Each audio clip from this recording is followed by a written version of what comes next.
Lahore high court के जज justice Shams Mahmood इस्तीफ़ा दी छॾी आहे। शम्स महमूद मिर्ज़ा पंहिंजी इस्तीफ़ा सदरासिफ़ ज़रदारी हवाले कई। सीनियरिटी में 5 नंबर ते मौजूद शम्स महमूद मिर्ज़ा तरफ़ां इस्तीफ़ा जो सबब ज़ाती मसलो करार ॾिनो पियो आहे।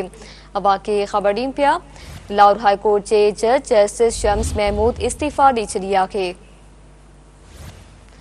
शम्स महमूद मिर्ज़ा पंहिंजी इस्तीफ़ा सदरासिफ़ ज़रदारी हवाले कई।